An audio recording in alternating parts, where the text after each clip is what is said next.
Southside hitting us with some big timers. Andrew, do you know who the big timers are?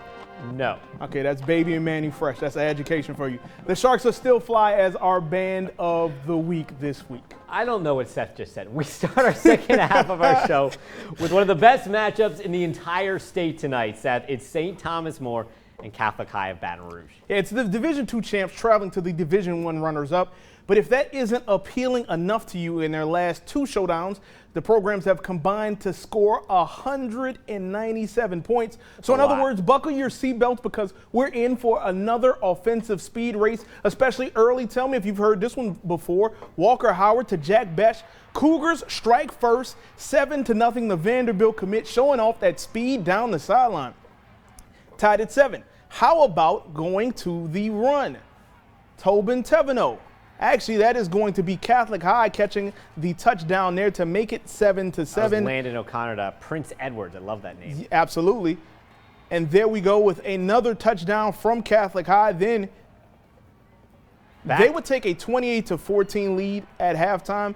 That's Paxson Perot right there. And it is STM that ekes out a victory 39-38. Now, if you missed it in our game of the week, Jennings with the big rivalry win over Eunice. Yeah, Brianna Aldridge caught up with Rusty Phelps after the victory. Win for Jennings over Eunice. Coach, this is a different story than last year, and you guys were down by 14 at one point. Tell me what changed for you at the end of the first half. Well, our coaches made some great adjustments. Our players made some really good adjustments, and just kind of getting our feet under us. This is the third week in a row that's happened to us. So, you know, we need to start faster. You know, we were fortunate. Our defense really came about midway through the second quarter, started getting after it. So, you know, had a couple players injured tonight that had to go to the hospital. You know, our prayers with them and their family, both sides. But just excited for our players and our seniors and, you know, move on to next week. Second half, you guys look like a totally different team out there. They were really struggling to get on the board. What changed for you guys defensively? Well, I think our coaches did a really good job of settling everybody down and nobody panicked or nothing. So, you know, but we have to start faster. That's on both sides of the football. Got a lot of work to do, start district next week, but happy for our kids and our coaching staff. Talk to me a little bit about your running game. A few times in there, it looked like you guys were getting stuck, threw the ball a little bit, but then you guys went back right to what you guys do and run the ball. Tell me a little bit about how you're feeling about your performance. Well, they had a lot of guys in the box early against us, and we had to you know, loosen them up a little bit. But I thought that was a real nice throw and catch right before the half. That, you know, two seniors made that play, and you know, he just wheeled himself into the end zone. Eunice has a great football team. You know, very athletic and a lot of experience back. So it was a heavyweight matchup tonight, and you know, we just had to get them backed up a little bit where we could run the football a little bit more.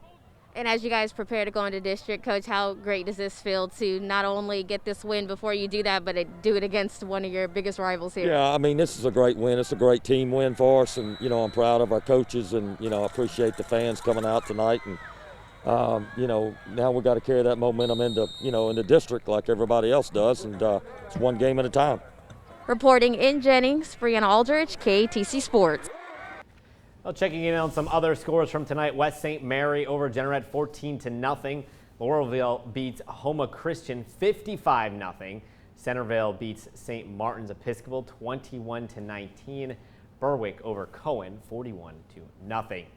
Well, Highland Baptist football is having a frustrating start to the 2020 season. The Bears are winless, though they've also lost no games. Highland is gameless, quarantined through week 1. The team couldn't even return to practice until last Tuesday, giving them a day to prepare and play on Wednesday ahead of Hurricane Delta. So Highland canceled. They sat idle and prepared for tonight against Westminster, Week 3 season opener, the rare Week 3 season opener. And it was a quick start for Westminster as they drive down the field, and Jansen LaCour with the sneak, 7-0 Crusaders. But Highland's offense does find its groove. Quarterback Miles Liggins, and he's a Super 16 athlete. He's going to get a nice first down pickup. The dude plays both sides of the ball. He plays quarterback. He does a little bit of everything. Liggins, a few plays later, is going to drop back. Check out this dime. Hits his target, Jaworski Joseph, in stride for 6 at the 7-yard line. This one was a blowout. I should say a blowout. This one's a track race. The last check, it was, I believe, 42-35 with Highland Baptist on top.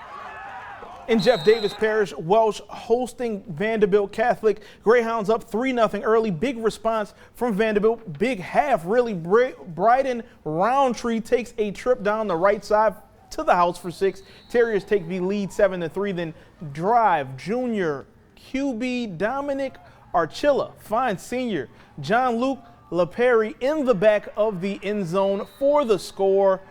They scored 28 unanswered points to end the half. Welsh wins it 35-3.